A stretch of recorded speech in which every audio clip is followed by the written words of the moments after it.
Two top European trainers go at it with a chance of losers. Round 5, their tournament dreams on the line. And there it is. It's the Bibarel lead into the Talonflame. Brutal for Colin. Oh, and you know you like to see it if you're inadequates as well. I mean, here's the thing. The Bibarel has play into all 3 Pokemon. As soon as this Bibarel can come out, it's going to be one surf, and then it's going to be the back-to-back surf, and it looks like Martine is making metal moves here in Toronto with Bibarel. 2 weeks after my incredible run in Stuttgart, where I got 4th place, I competed in Toronto and had another incredible run. That is what I'm going to talk about in this video. I'm going to feature the teams and show some parts of my trip and the tournament. Toronto is in Canada, and not exactly important for the video, but something I do find important for you to know if you ever do decide to go to Canada. You may need a travel document called an ETA. Make sure you get this from the official website, which should charge you only like 10 Canadian dollars. There are so many scam websites that will charge you like 100 Canadian dollars. All right, to the video. This is not my first time competing in Toronto.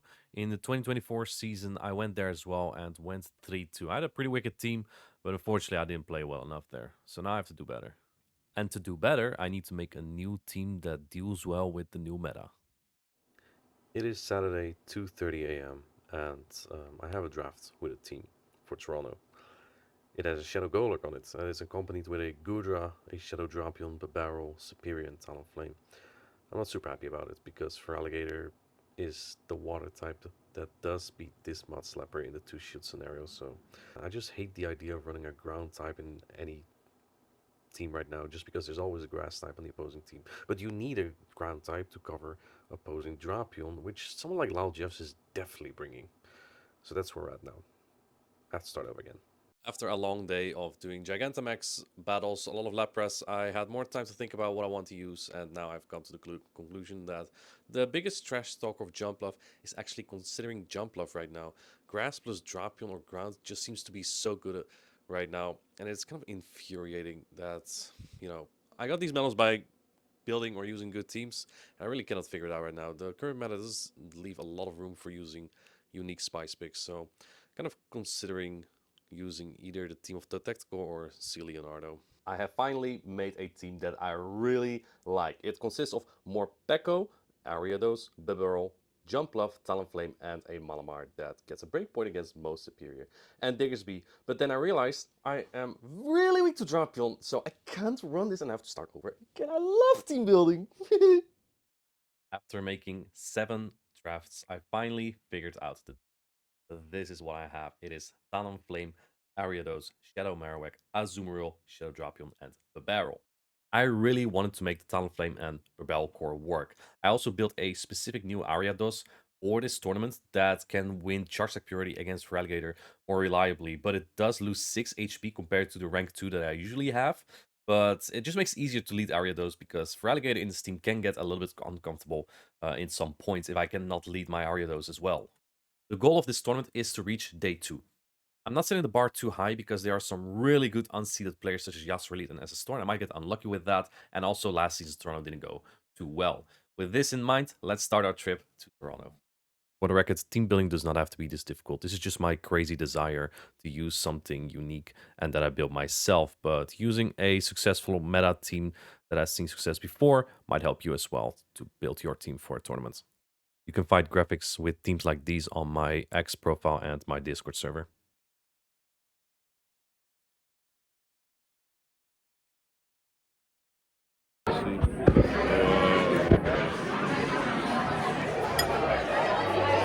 Very good. How you feeling, Kevin? I'm doing good. How about you? I arrived around 6 p.m. Wednesday in Toronto, and just like the year before, Dragon Silk organized a dinner with some people from the community that I know. I'm about to introduce you to my babysitter. He picks me up in Toronto every year. How do you feel for the tournament this weekend? Not very good. Need a lot more practice, and the competition is extremely stacked. But we'll see what happens. Would you try to qualify if you get far? If I get far, yes. If I'm out early, probably not. It was an 8-hour flight, so after dinner I was tired and I was gonna go straight to bed. I had to get some practice in the next day.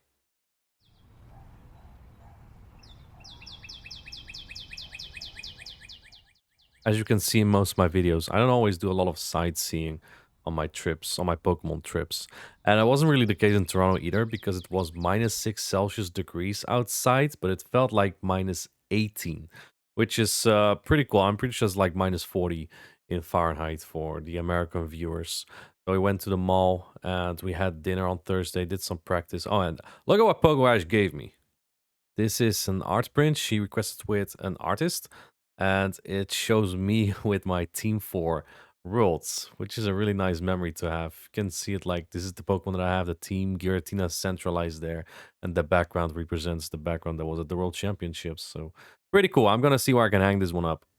If you're looking for a place with great steak or seafood, Prime Seafood Palace is one of our favorite places to go to. Of course, the Wagyu is a little bit expensive, but there's many other options. Meanwhile, the scrims for the tournament on Thursday didn't go super well. I had quite some scrim partners, but I made so many misplays and it made me feel not very confident for the tournament.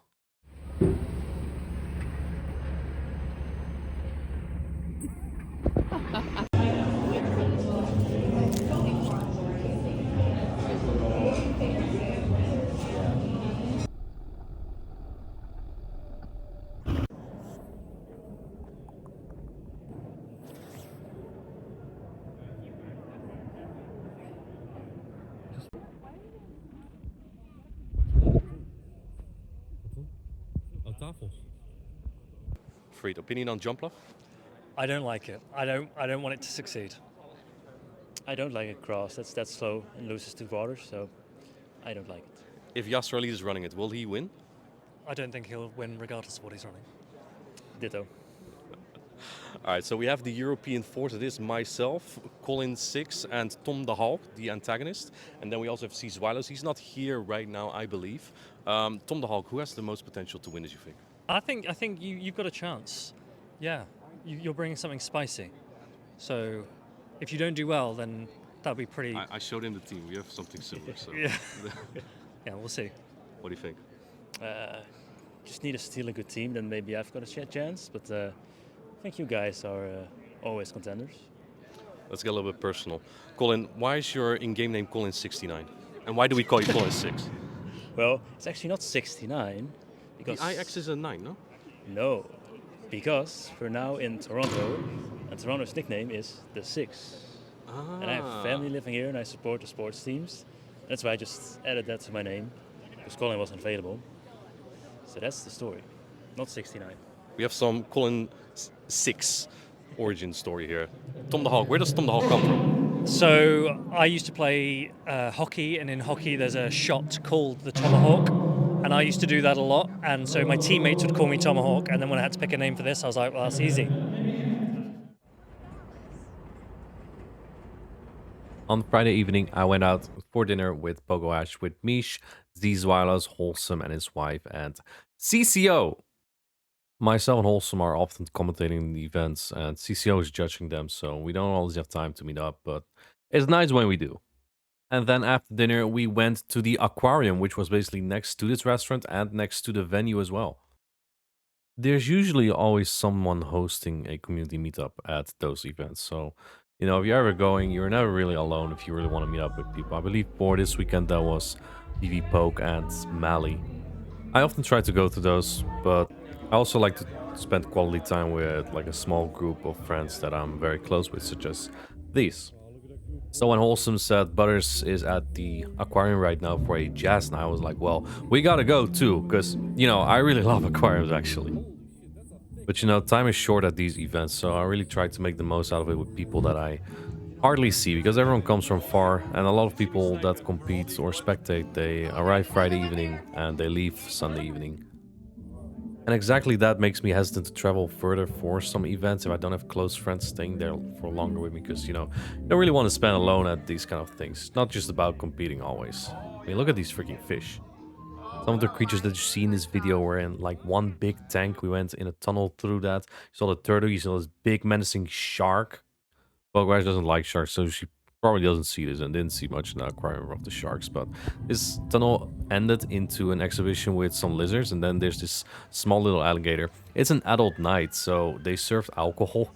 There were like some drunk girls saying to this alligator, "You're a really strong little man." Pretty funny to witness.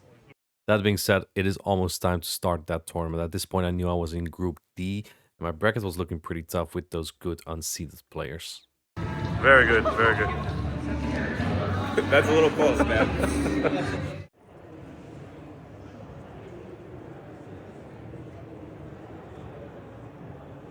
A little bit more aggressive to try and confuse my opponents with some of the play styles that I do and try to get in their head a little bit. But income's guaranteed.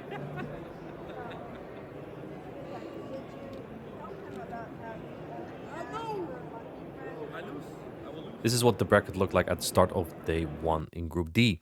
I think that I had a pretty tough side of the bracket. Noxious is a player I'm familiar with. I know he's quite good. Cheese Cross played a tournament before. Daxu has top cut every tournament he played. Those are Toronto twice and Vancouver once, I believe. Rocha Babyface, of course, top 8 or top 10 worlds. And IV Pips, a teammate of mine, so was not looking to be easy. In fact, disaster strikes. I lose my first match to Noxious. Game 1 started just fine as I won the lead with my Drapion into his course line. Outplayed him in the rest of that. But in Game 2, he came back and swept up with the Feraligatr. I tried to make a catch but failed as he was very patient. In Game 3, I made such a bad decision that I decided to replicate this with Triptando. I led my Ariados into his non-shadow Drapion. In a previous game, he had Superior in the back, and that's kind of what I was expecting again, as he had the same lead in that game. And for some reason, in my mind, I was like, I want my Talonflame on that. But if you look at my backline, I don't need Switch Advantage into the Superior at all if that's there.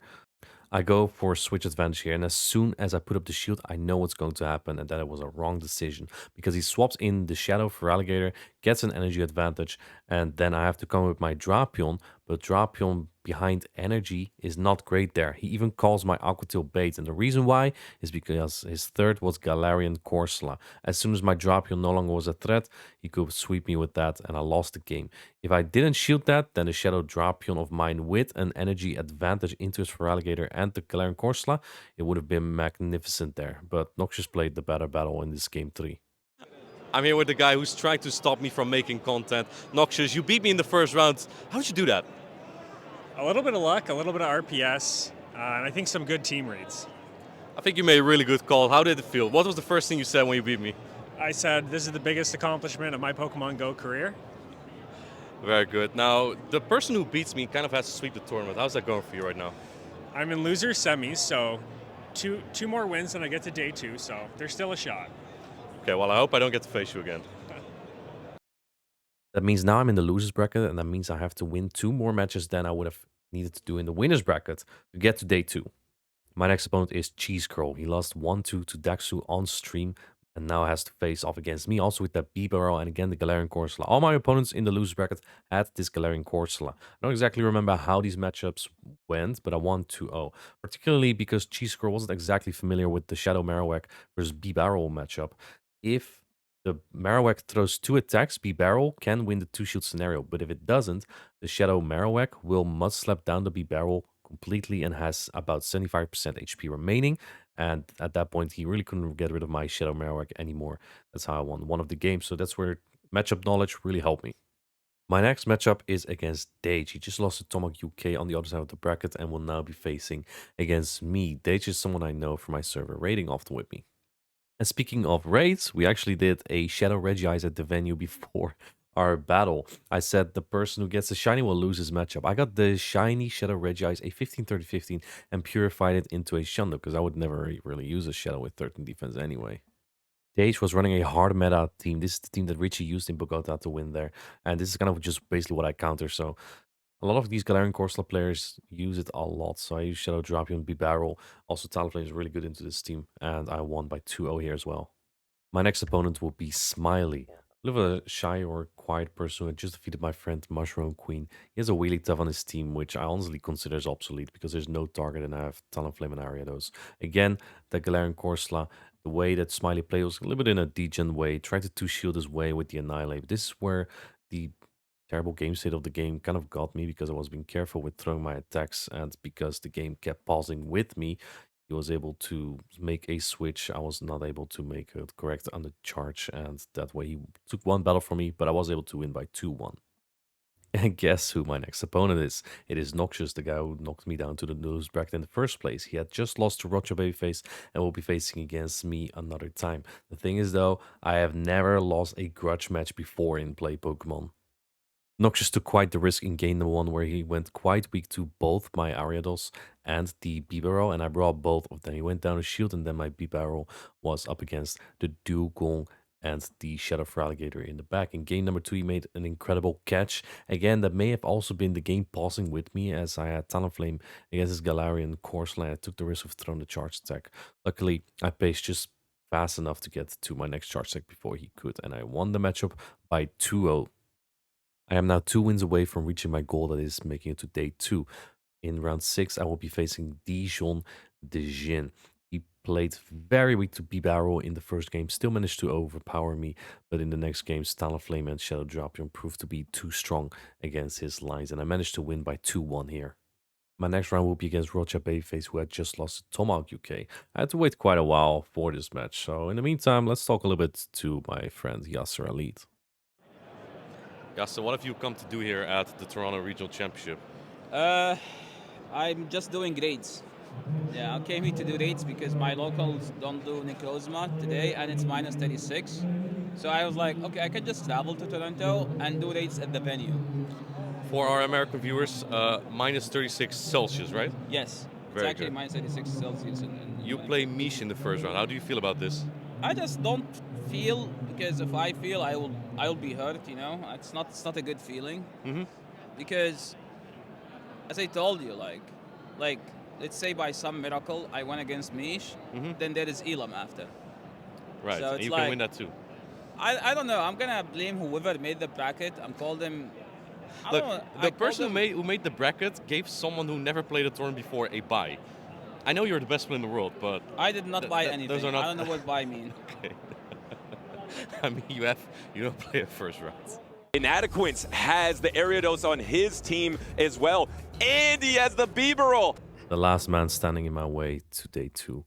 Roger Babyface has a team that I can deal with quite well, and it shows in game number 1, where I'm trying to bait out this Azumarill with my Drapion, hoping that he would try to catch all the energy there, but because he didn't bring the Diggersby, my Drapion pops off here basically, and then the Talonflame is aligned to the Jump Bluff, helping me to game number 1. Roger Babyface likes to make calls and he's really good at it, but this time I kind of catch him off guard because I have the Ariados that is quite good in pretty much everything on his team except the Alolan Sense and the Galarian Corsola, but he cannot bring the Alolan Sense because my Talonflame is so good.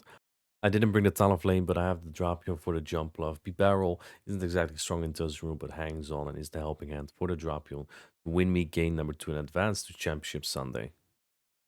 Where's your focus for this season? Well, I already have qualified, so there's not as much that I want to achieve in points, but I just want to add more medals to my collection, so I guess that's where I'm at. After a long day 1, I was gonna go to the social and see who I can catch up with there. Like Crimson. An electrician, like literally on his feet the entire time. Lal, are you rooting for me tomorrow? No, Why not? because you're battling my brother. So? I like him more than you. Am I not a brother to you? I would rather see him win than you. Thanks. Valorage Mason, how do you always do it with Talonflame, man? How do I always do? How do you do it? How do you always get this far with Talonflame? I don't know, dude. I just put Talonflame on the roster and just go from there.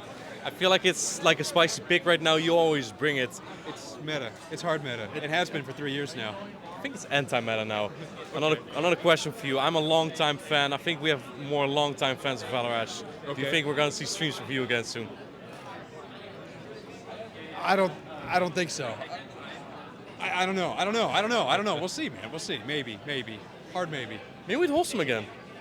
That would be a cool duo. Yeah. Maybe me and you could do something, yeah. Wait, if you come to the Netherlands, that'd be great. I'm going to UIC.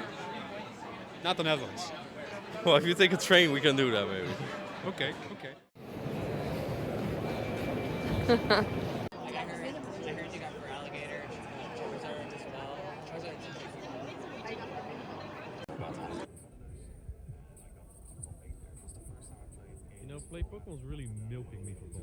My first opponent of day 2 was Blob, and that is Lal Jeff's brother.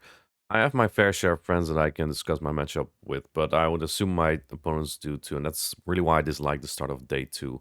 Against Blob and he played Azumarill, Diggersby, and Drapion every game. I won game 1. Game 2 I could have played a little bit different, but he threw me off by swapping Diggersby into Talonflame, and I swapped my Ariados in. Considering his Drapion was gone, he didn't really have an answer, I thought. And then in game 3, I misplayed so hard, but I got away at 1 HP, hitting an Ice Beam on his Azumarill, barely knocking out, and I kind of collapsed. They all thought that Blob won because of that, but I managed to win 2-1 and advance to the next round. Here I face off against my good friend Adip, and Adip's team is kind of, in my opinion, weak to the combination of Talonflame and Shadow Marowak, which is what I leaned into. Game 1, I played ABA to Jump Love, but Azumarill wins the 0 shield scenario because Jump Love is bad, and then Shield Advantage Talonflame could just clean up whatever he had remaining. In game 2, I again got a little bit thrown off by the stutter lag. I lead my Shadow Marowak into Feraligatr with shields up. That's a great matchup because I can just farm down the 2 shields, but usually you're supposed to throw an attack there. I didn't because I got thrown off, and in the end, didn't matter as much because I had both Drapion and Talonflame for, again, that Jump Love. My next opponent is a Shady Equation, and I fear him as he's really good at the game. He takes game number 1 right away, and game 2 is going to be having a pivotal moment. I am playing ABB into Superior, so I have to catch an attack, which I successfully do on my Marowak, baiting out the Superior. But as soon as I come back in with my Ariados, I miss a Poison Sting, and because of that, I have to go 2 shields down instead of 1, and then get a Charge Security on the lunge. It's difficult to draw assumptions on how Shady and myself would have played it afterwards if this didn't happen. But because I made that Aqua Tail catch on my own Bibarel, I felt like that if there was a scenario where we both had 1 shield, my Bibarel could defeat the Azumarill and possibly have played into that Drapion as well.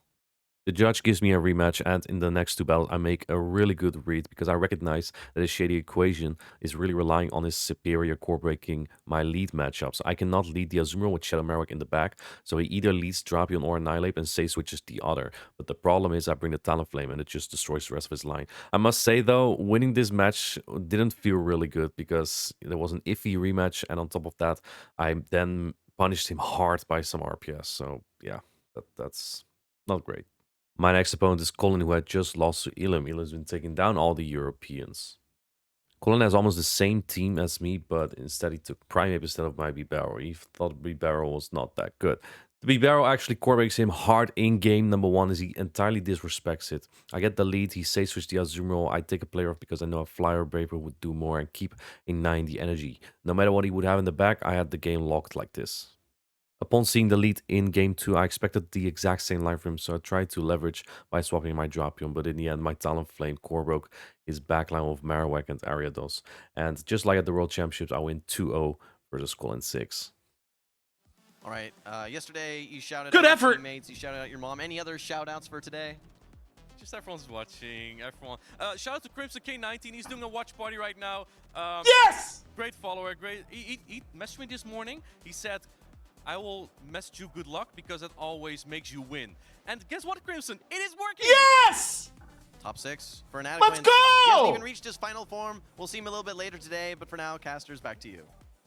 From losing the first round to winning 10 matches in a row and having a medal. Now I'm up against Dr. Roastbeef, and Dr. Roastbeef had taken out Doonbug and SS Storm before Valor Ash. He's taken down some top names, and he's got a tough team for me because Quagsire and Bibarel basically can win anything into my team.